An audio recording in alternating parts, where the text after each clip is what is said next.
বন্ধুরা, welcome back to my channel মা মাসিদের রান্নাঘর। আজকে আমি আপনাদের কাতলা মাছ আর সিম আলু দিয়ে একটা রেসিপি করে দেখাবো। তার জন্য দেখুন কী কী নিয়েছি। এই যে আমি 4 পিস কাতলা মাছের টুকরো নিয়েছি, আলু নিয়েছি, 2টো আলু নিয়েছি, কিছু সিম নিয়েছি, আর দেখুন হলুদ গুঁড়ো, লঙ্কা গুঁড়ো, লবণ।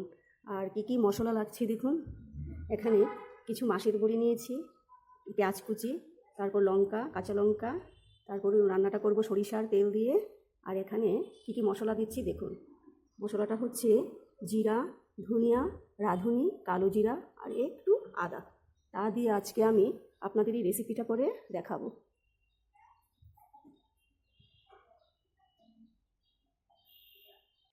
আমি সিম আর আলুগুলো কেটে নিয়েছি। এখন আলুগুলোকে একটু হালকা সেদ্ধ করে নেব, কারণ সিমগুলো তো খুবই নরম, তাই আলুগুলোকে একটু সেদ্ধ করে নেব প্রেসার কুকারে। আলুটাতে সামান্য লবণ দিলে তাড়াতাড়ি সেদ্ধ হয়ে যায়।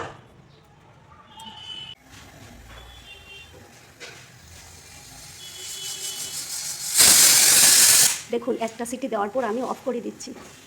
এখন আমি মাছগুলোকে ভেজে নেব।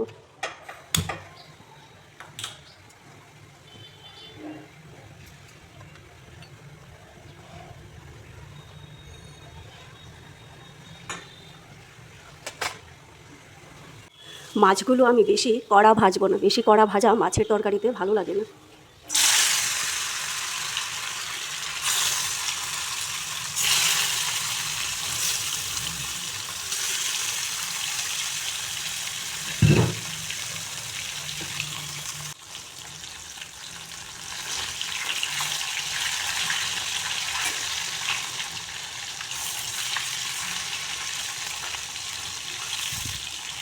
আমি এপিট ওপিট উল্টে ভালো করে ভেজে নিচ্ছি। মাছ ভাজাটা হয়ে গেছে, এখন তা আমি নামিয়ে নেব।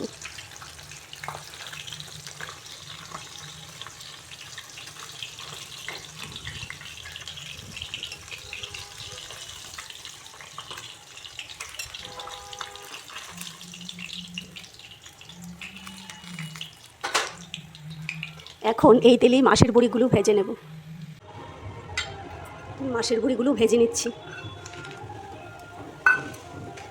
তাতে সামান্য হলুদ গুঁড়ো দিয়ে দিচ্ছি।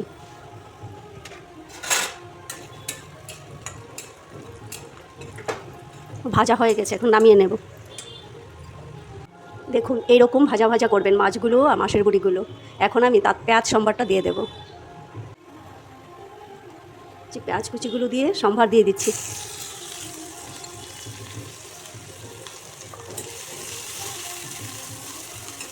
পেঁয়াজ কুচিগুলো একটু গোল্ডেন কালার করে নিতে হবে, তারপর মশলা দেবো, মরিচ বাটা দেবো, ওগুলো দেবো। দেখুন পেঁয়াজটা গোল্ডেন কালার চলে এসেছে, এখন আমি এতে মরিচ বাটাটা দিয়ে দেব। এই যে মরিচ বাটাটা দিয়ে কিছুক্ষণ একটু কষিয়ে নেব। তাতে একটু লবণ, পরিমাণ মতো লবণ, তারপর পরিমাণ মতো হলুদ গুঁড়ো, সামান্য লঙ্কা গুঁড়ো, কারণ আমি তরকারিটা কাঁচা লঙ্কা দিয়ে করব, আর লঙ্কার গুঁড়োটা দিয়েছি একটু রঙটা সুন্দর হওয়ার জন্য।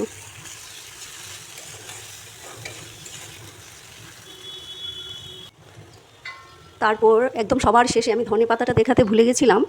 রান্নাটা নামানোর সময় ধনে পাতা কুচি করে দিয়ে দেবো তরকারিতে।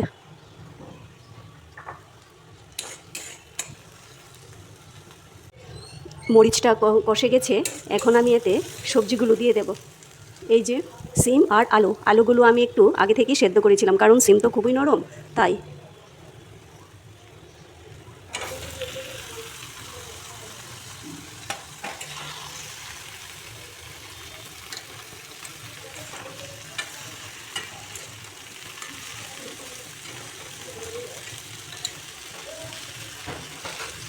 এখন আমি এতে সামান্য জল দিয়ে ঢেকে দেব, একটু সবজিটা কষিয়ে নেব।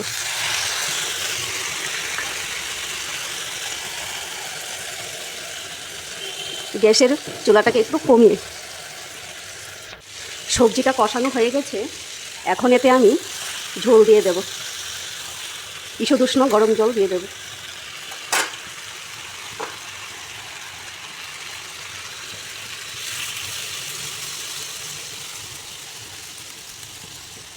এখন তা 5 মিনিট ঢেকে দেব, তারপর মাছগুলো দেব। এখন আমি এতে মাছগুলো দিয়ে দিচ্ছি আর মাছের বড়িগুলিও দিয়ে দিচ্ছি।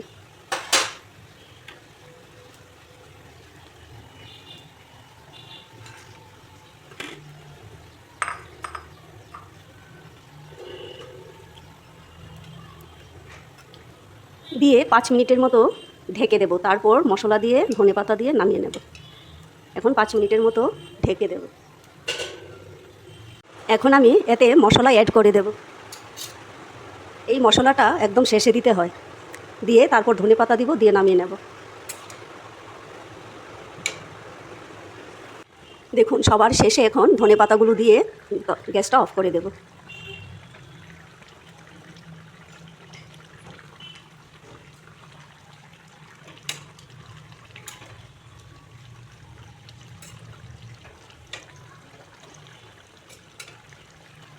তরকারিটা রেডি হয়ে গেছে।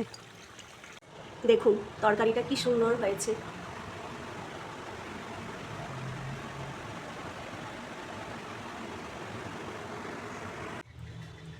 দেখুন কি সুন্দর হয়েছে রেসিপিটা। বাড়িতে একবার ট্রাই করে দেখবেন, দেখবেন খুব ভালো লাগবে।